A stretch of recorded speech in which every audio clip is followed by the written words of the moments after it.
HOA wanted control of my gate. I took control of the road. Instead, they told me to unlock my gate. They said the whole neighborhood needed it open. They said I had no choice.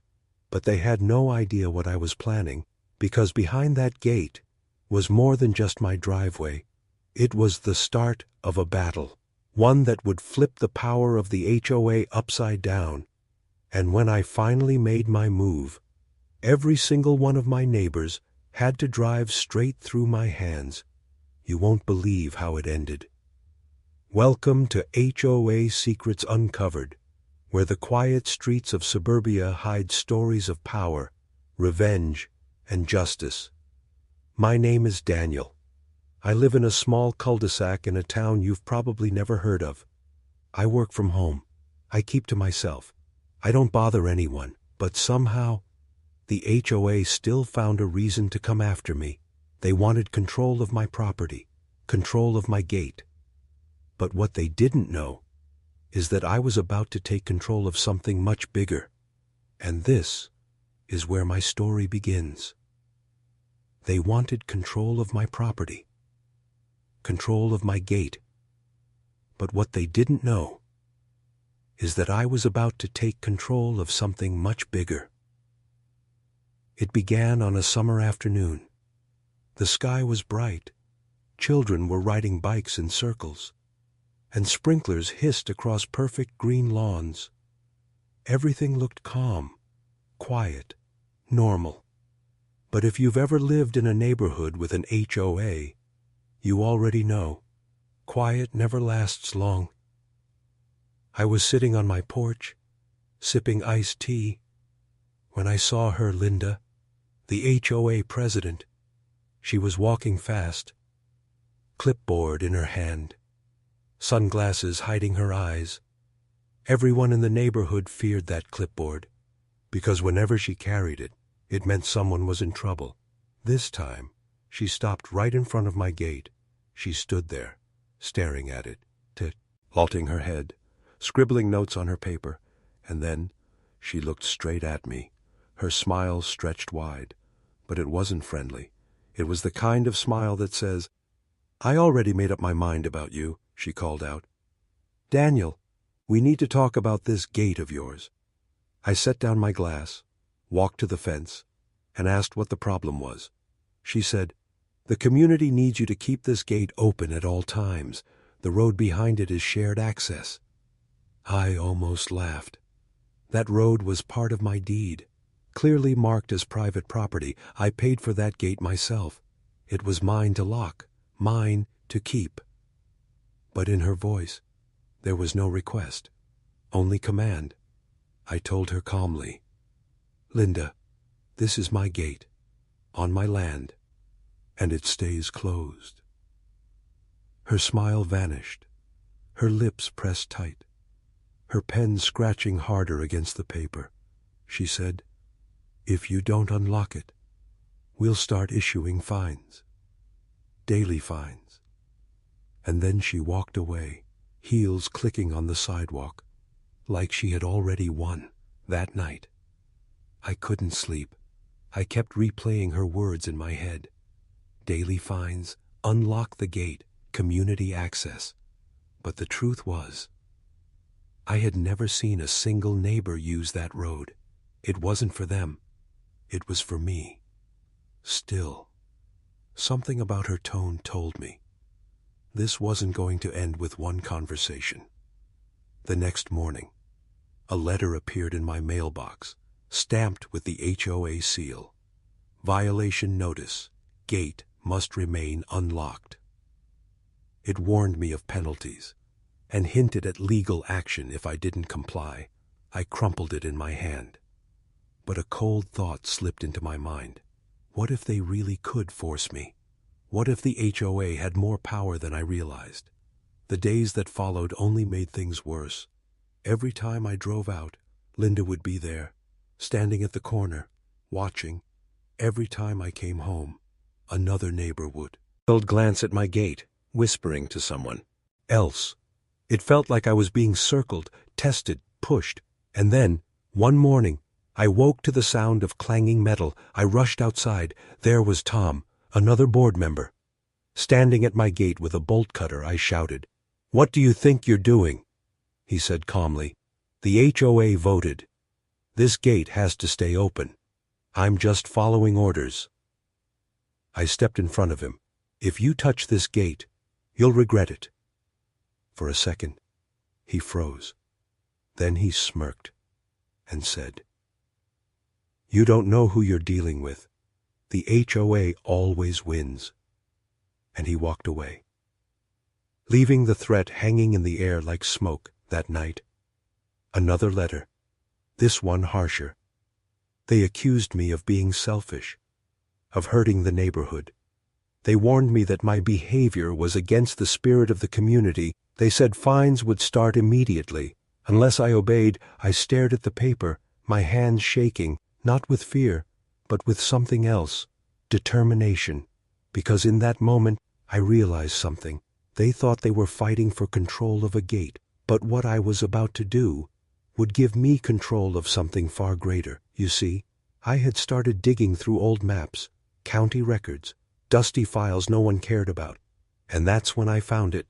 A detail the HOA had completely missed. A detail that would turn their power against them. But before I reveal what I discovered, I want to ask you this.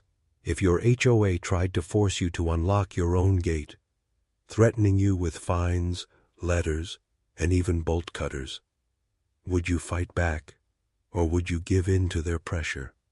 The morning after that letter, I drove through the neighborhood slowly.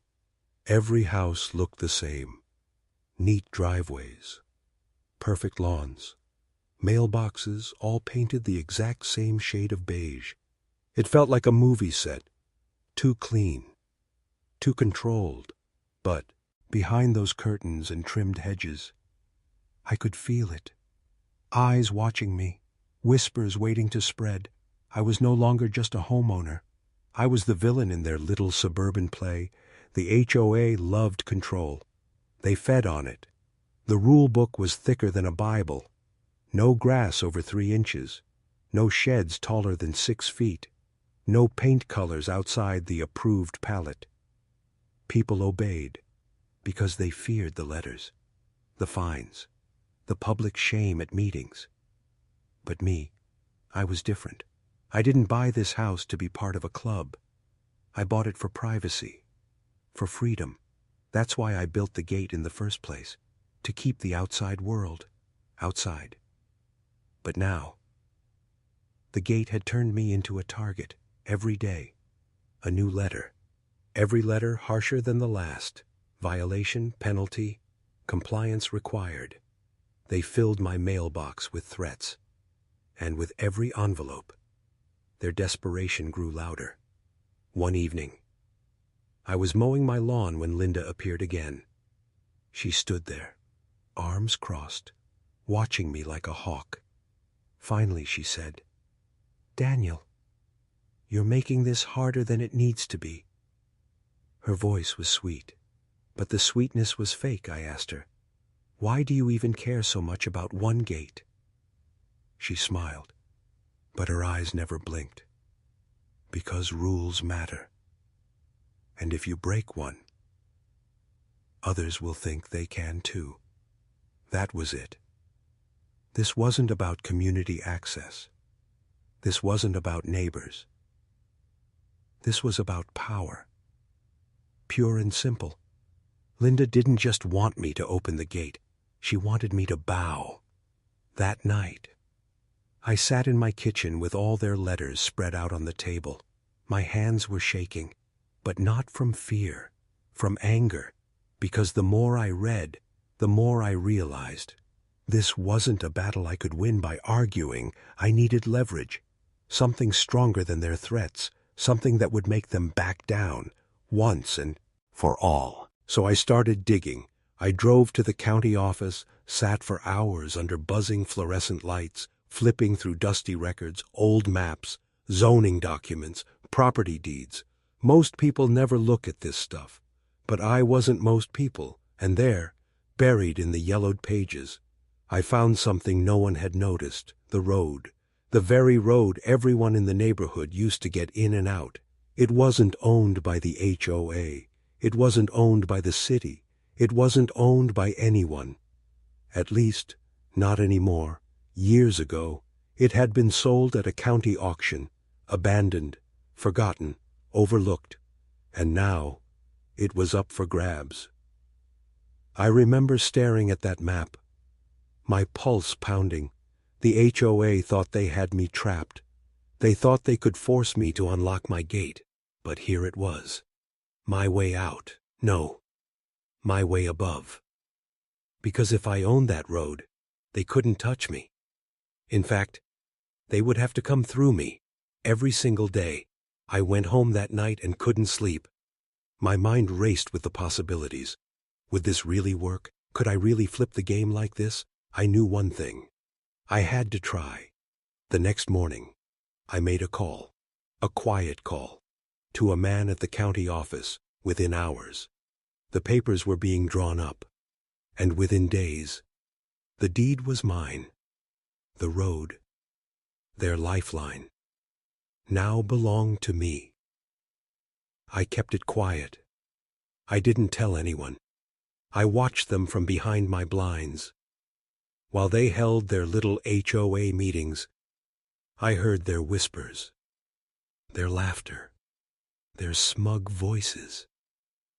And all the while, the truth sat folded in my desk drawer, a piece of paper more powerful than all their fines and threats combined. The pressure on me didn't stop, though. More letters, more threats, neighbors knocking on my door, saying I should just cooperate, for the good of everyone. But I only smiled, because soon they would learn the truth. And when they did, the looks on their faces would be worth every sleepless night. Sometimes I caught myself wondering, was I going too far? Was I becoming as petty as them? But then I'd remember the bolt cutter at my gate, the letters in my mailbox, the smirk on Tom's face, and I knew this wasn't just about a gate anymore. This was about standing up. This was about showing them that control works both ways. And so I waited. I waited for the perfect moment to strike, because timing was everything. But let me ask you this. If you had the chance to own the very road your enemies depended on, would you do it? Or would you walk away and let them win? The papers were signed. The road was mine. But I didn't tell anyone. Not yet. I wanted them to think they still had power. I wanted them to keep sending letters, to keep threatening me. Because the longer they pushed, the sweeter the fall would be, and fall. It did. It began one hot afternoon, when I came home to find a bright orange notice taped to my front door. Final warning, immediate compliance required. The letters were larger than usual, bold, almost screaming from the page. They had raised the fines again, hundreds of dollars now. Every single day the gate stayed locked. I crumpled the paper, tossed it on the ground, and that's when I saw her, Linda, standing across the street, arms folded, watching. She didn't even try to hide it. When our eyes met, she smiled. Not the fake smile this time, a real one, a smile of victory, like she thought she had broken me. I wanted to laugh in her face, but instead, I just walked inside and closed the door, because I knew something she didn't. Days passed, and their pressure grew heavier. Neighbors avoided me. Some whispered that I was destroying the community spirit. Others looked at me like I was contagious. One even muttered, "Just unlock it, Daniel. Don't drag us into your mess." But it wasn't my mess. It was theirs. And soon they'd learn that. Then came the meeting. I got the notice in my mailbox. All homeowners are expected to attend. The HOA meeting would be held in the clubhouse. I knew they wanted to make an example out of me, drag me in front of everyone, humiliate me. break me down until I bent to their rules, so I went. The clubhouse was packed, folding chairs lined in rows, neighbors sitting stiff and silent at the front table. Linda and the board, her clipboard rested like a weapon in front of her. The air was heavy, thick with tension. Whispers floating like smoke. Linda cleared her throat. "Daniel, we've given you every chance to comply." Her voice echoed through the room.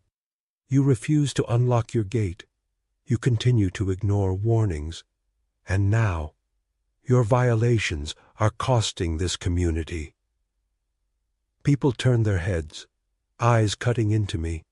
I stayed quiet, letting her speak.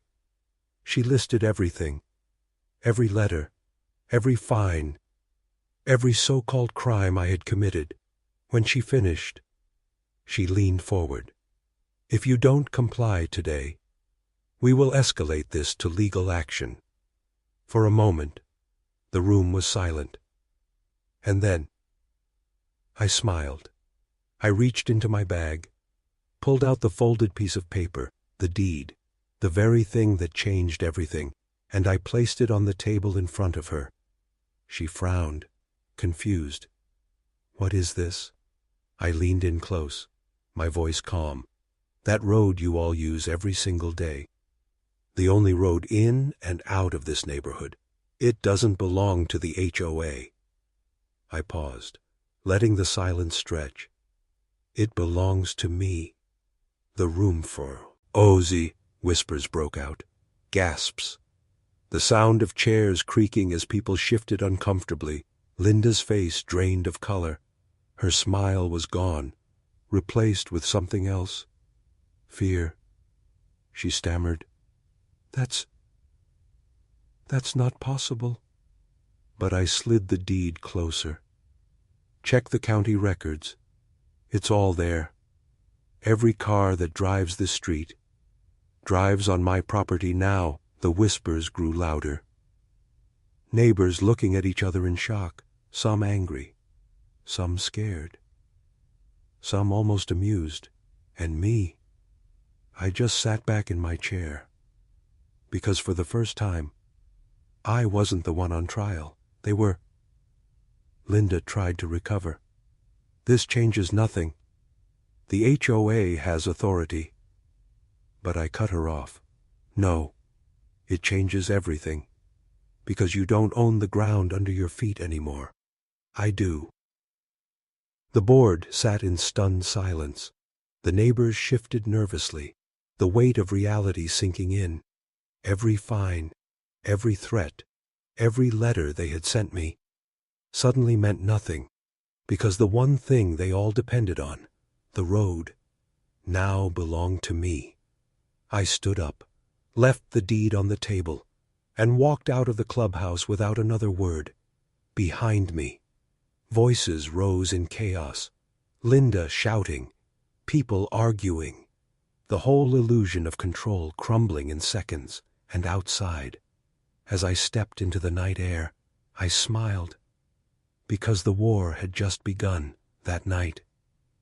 I sat on my porch, listening to the quiet street, but it wasn't quiet anymore. I could feel the shift. Every headlight that passed by, every car rolling over the pavement, it wasn't just traffic anymore. It was proof that they needed me. Every single day I had turned their weapon into mine, and they had no idea what I might do with it. But here's the question I want to ask you. If you had every single one of your neighbors, every enemy, every critic, driving on land you owned, would you charge them rent? Would you block the road? Or would you let them sweat, wondering what you might do next? The night after the meeting, everything changed. I used to walk through the neighborhood invisible, just another face behind a lawnmower, just another house behind a gate. But now, I was the man who owned the road, and the looks I got told me exactly what that meant. Some neighbors glared at me, sharp, accusing. Some avoided my eyes completely, hurrying into their garages like shadows. But a few, a small few, smiled at me quietly because deep down they hated the HOA too, and my little move gave them hope, but Linda, she didn't see it that way. The very next morning, a new letter arrived. This one wasn't like the others. It was thicker, colder. It claimed my deed was invalid, that the HOA had superior rights over all roads. It threatened court, threatened liens, threatened to recover damages from me. It was fire on paper, burning through my hands as I read. I laughed at first, because I knew the truth. The deed was real. I had checked it 100 times. But laughter only lasted so long, because soon after, the whispers started. At the grocery store, 2 neighbors whispered as I passed. "Dangerous man," one said. "He'll make us pay to drive on our own street." The other replied, "At night, someone slipped a note under my door. You'll regret this," written in shaky handwriting, no signature, just a warning. And then it got worse. One morning I walked outside to find nails scattered across my driveway. Another day, someone dumped trash against my gate. Small acts of war. Petty, but sharp enough to cut. This wasn't just Linda anymore. This was the neighborhood turning against me. The pressure was building. But instead of breaking me, it fueled me. I started keeping a notebook, writing down every act, every threat, every dirty move, because if they wanted war, I would fight with precision. Every note, a cent, I saved. Every trespass, I recorded. I knew eventually their desperation would push them too far, and when it did, I'd be ready. Then came the board's next move. They called for an emergency community meeting. Of course, it was about me. The room was packed again. Voices sharp, anger buzzing like electricity. Linda stood at the front, her face red, her hands gripping the microphone. She pointed at me. "This man has endangered our neighborhood," she declared. "This man is using loopholes to take what belongs to all of us." The crowd muttered, nodded. Some even shouted, "Make him stop! Kick him out!" The noise grew louder, until the walls shook with it. I stood, calm, steady. And when the room finally quieted, I said only one thing. "If this road really belongs to all of you, then why is the deed in my name?" Silence, heavy silence, the kind that makes your ears ring. Linda tried to speak, but her voice cracked. She knew, everyone knew, that piece of paper in my hand had more weight than all her rules combined. I walked out again, leaving the storm behind me. But as I reached my car, I saw Tom waiting in the parking lot. The same man who once stood at my gate with bolt cutters. He leaned close, his breath heavy. "You think you've won," he whispered. "Watch yourself." Accidents happen. For the first time, a chill ran down my spine, because this wasn't just petty fines and letters anymore. This was personal, and personal is dangerous. That night I sat awake, staring at the road outside my window. Car after car rolled over it, each one a reminder that my decision had put me at the center of something bigger than I imagined.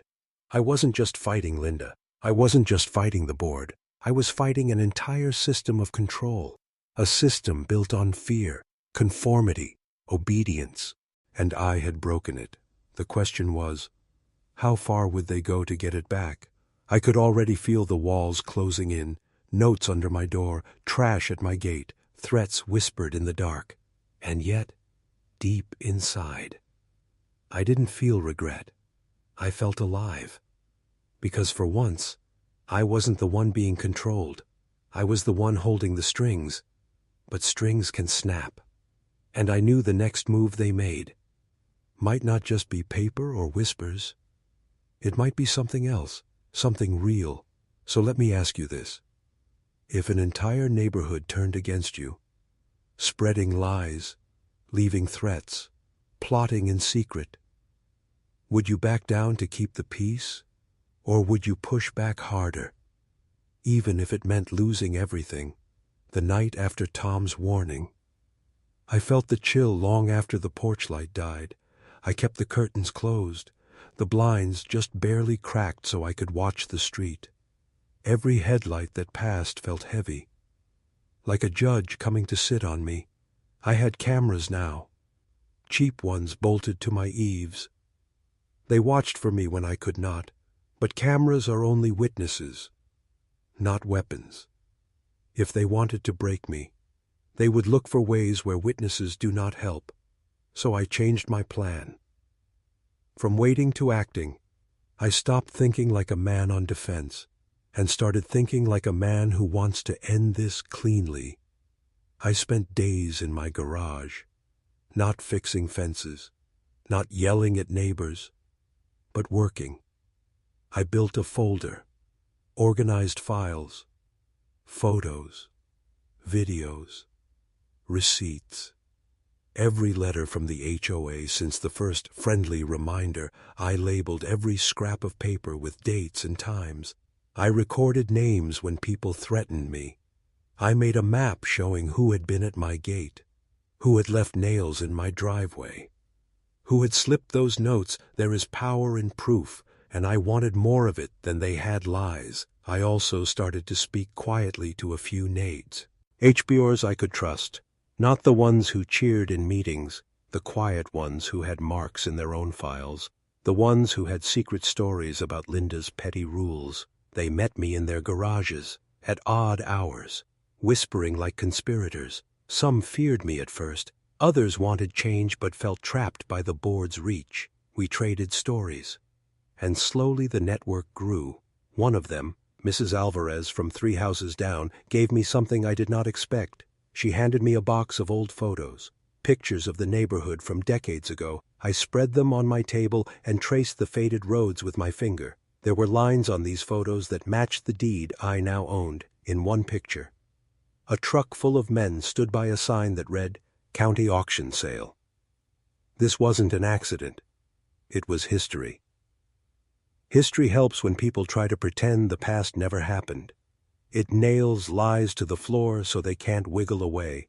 I used all of it to make my next move clear in my head. I would not be cruel, not in the way they expected. I wouldn't block the road and watch them scream in their cars. I would be surgical, precise, public. The plan had 3 parts. 1, expose the truth in a way they could not ignore. 2, make sure the law stood with me by the time I faced it. 3, protect myself from the people who would go past words and make things personal. For the first part, I needed spectacle. Not for me. For the rest of the neighborhood, I printed copies of the deed, the county records, the old photographs. I put them into neat envelopes with a short note. Read this before you judge. And then, late one night, I walked the street and slipped them under doors. No signatures. Just the truth on paper. In the morning, the neighborhood changed like a room flipping its lights on. People stood on porches reading, eyes moving fast across the paper. Conversation started in whispers and then became open ones. "Did you see this?" someone said. "That can't be right." Another replied. I watched from my window as doubt spread like a stain. That same week, I took the second step. I hired an attorney, small, sharp, and used to little battles that smelled of money and pride. His name was Mr. Patel. He had a calm voice and a folder full of similar fights. He told me the truth I wanted to hear, that my deed looked clean, that the HOA's threats were mostly bluster, but they could sue and take time and money. He said the best defense was to force their hand in public, make their threats look weak in front of their own members. So we prepared papers, affidavits, questions for depositions. We planned how to handle a court letter so it would not scare me into surrender. Side by side with him, I felt steadier. His confidence covered my fear like a coat. Step 3. Protect myself. I installed better lights. Motion sensors that buzzed my phone when someone walked too close. I told 2 neighbors, quiet ones, that if anything physical happened, I had friends who would help me document it immediately. I made sure the cameras were backed up to the cloud, not just on a hard drive in the garage that a determined person could smash. Even with all this, I knew hardware and law could not stop emotions. People get angry and do stupid things when their pride is hurt. They burn things to feel like winners for a night, so I planned for that too, one night while filing papers. My phone buzzed with a message from an unknown number. "Stop or we will make you stop," it read. No name, no signature. I laughed, recording it to my phone, and then saved it to a folder labeled Threats, Proof, inside me. Something changed then. I wasn't scared of harm as much as I was of it. Annoyed by the cowardice. They were willing to hide, to whisper, to throw nails and notes. I wanted them to be brave enough to say the same things to my face, because brave words and public lies are easier to crush than secret ones. So the next HOA meeting I did something that made my stomach pound with fear and thrill at the same time. I stood up and asked to speak early. Their eyes were knives. Linda's face was a mask of forced calm. I walked to the microphone with my folder of documents and placed it on the podium. No theatrics, no shouting, just the papers and a steady voice. "I own the road," I said simply, "and here is the proof." I watched their mouths move as they read the copies we had mailed out. I watched their confident faces fall like curtains. But the best part wasn't the silence. It was the questions that followed. How was this missed? Someone asked, "Who sold it?" Another said, answers were thin and defensive, and the room smelled of old fear being uncovered. That night the neighborhood was louder than it had ever been. People arguing outside their houses, old men pacing in their driveways, teenagers laughing nervously at something huge in an adult world. I walked home feeling both proud and tired. I had stepped out of my role as the quiet man behind the gate and become a player on a stage I never wanted to be on. And yet, even now, as car doors closed and voices faded, I felt the line tighten. Because when you expose truth, you make enemies show their true faces. And some faces are ugly when the light hits them. So tell me this.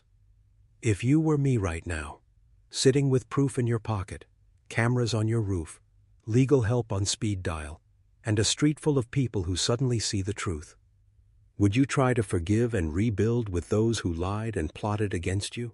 Or would you use every scrap of proof to make sure they never try something like this again? That night after the meeting, my house felt different. It wasn't just four walls and a roof anymore. It felt like a fort on a hill. I sat in my chair staring at the folder on the table, the papers that had burned through their lies like fire on dry grass. But pride is a dangerous comfort.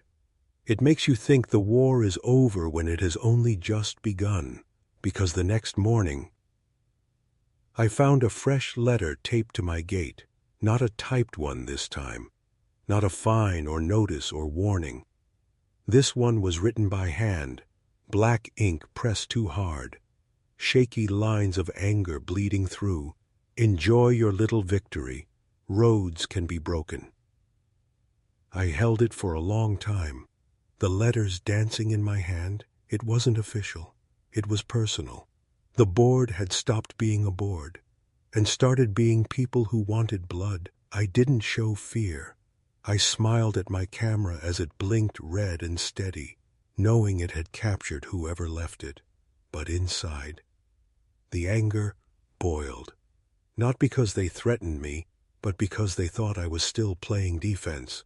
I went into my garage and unlocked a box I hadn't opened in years. Inside were tools, not hammers or wrenches, but records of my own. Every contract from my company, every supplier I still had favors from, every connection to people who built and tore down roads for a living. I had something the HOA did not expect: resources. That evening I made a call to a man named Carl.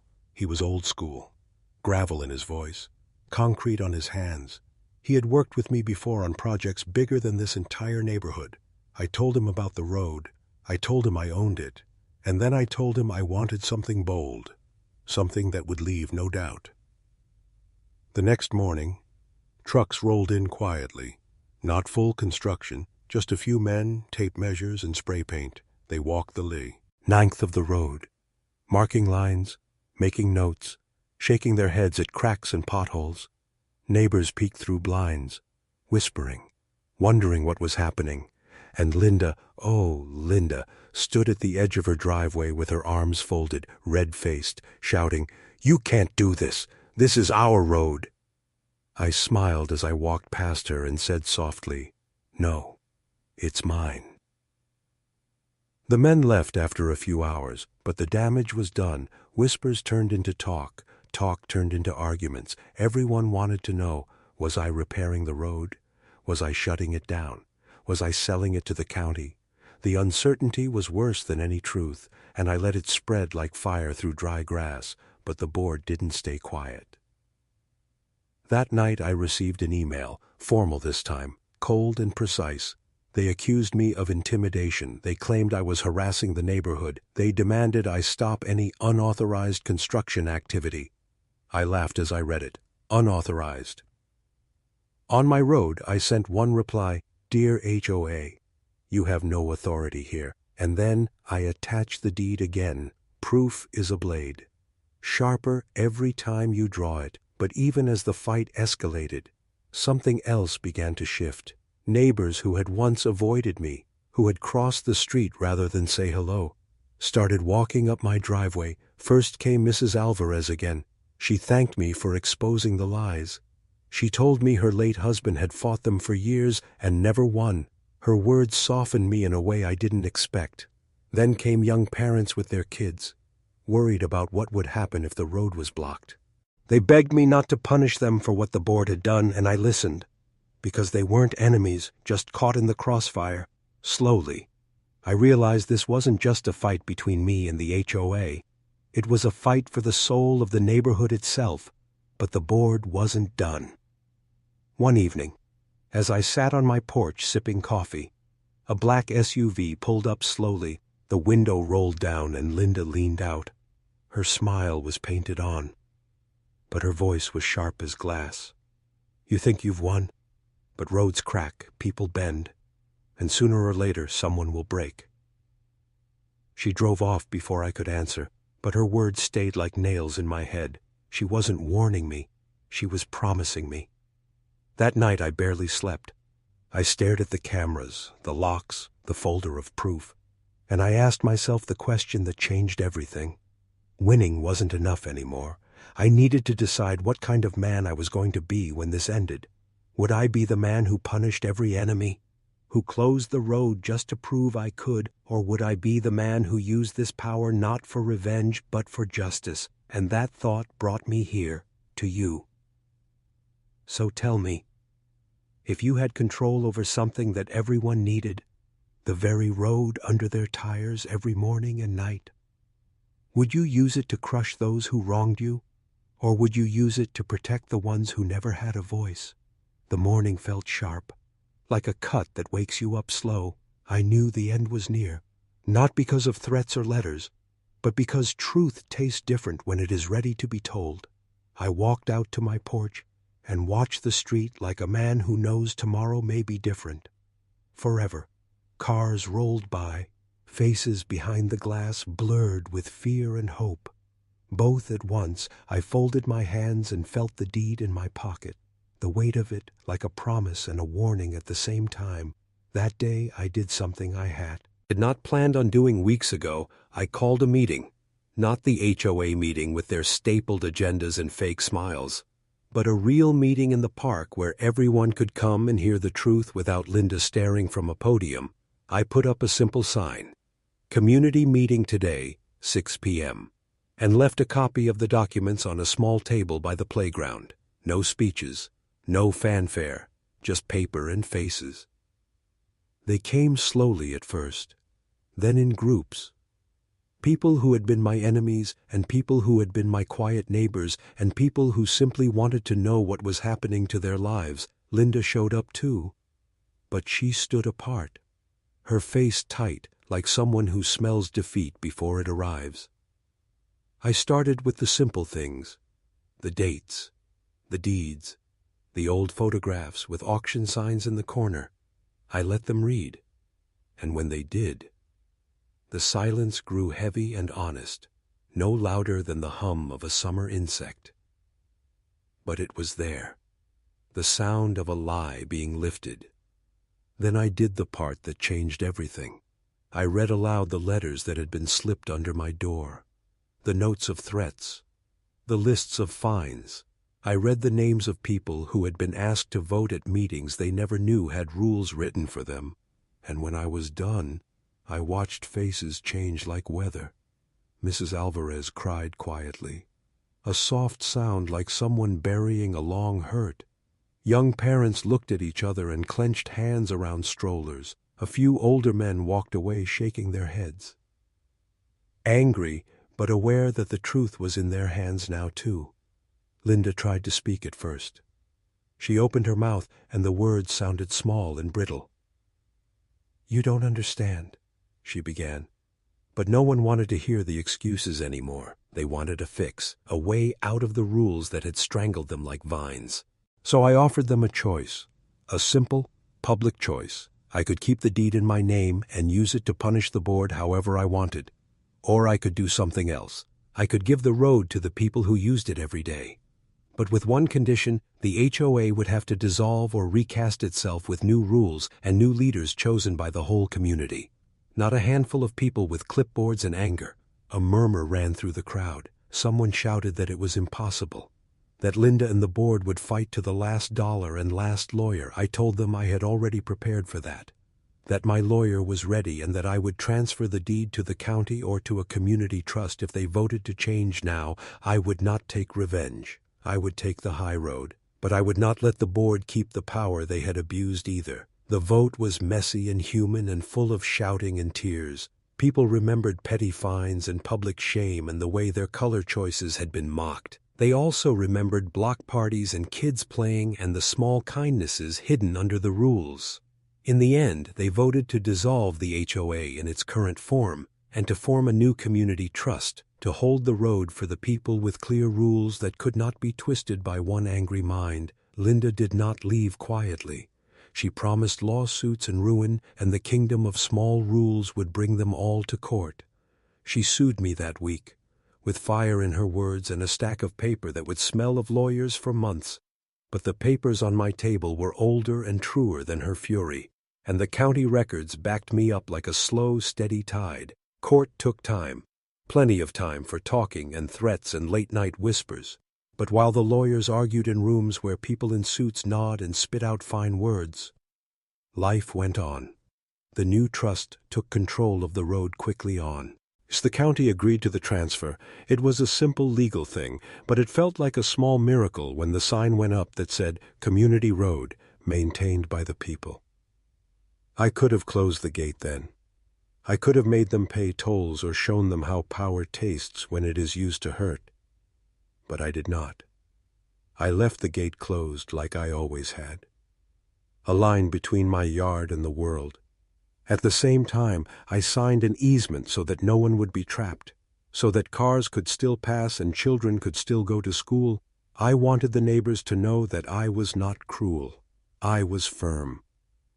In the months that followed, the old board dissolved like a sandcastle under slow rain. Some left angrily. Others tried to remake themselves with apologies that sounded real enough to a tired heart. Linda moved away in the fall. Some said she sold her house at a loss and left with her clipboard still in her hand. Tom apologized once, standing at my gate, small and a little ashamed. We nodded, and that was enough. The neighborhood changed in ways both small and wide. People painted in brighter colors. Some even planted wildflowers where the grass had been too perfect.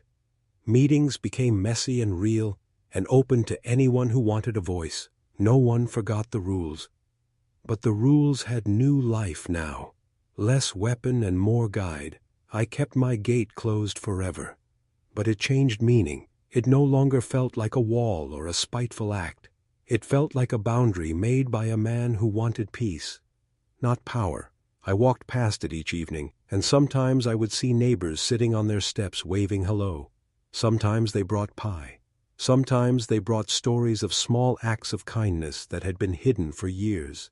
People ask me still if I regret anything, if I wish I had been kinder or quiet or less public. I think of the bolt cutter at my gate and the nails in my driveway and the lies tucked in envelopes. I think of Mrs. Alvarez's eyes when she read the old photo and laughed that bitter laugh that is part grief and part relief.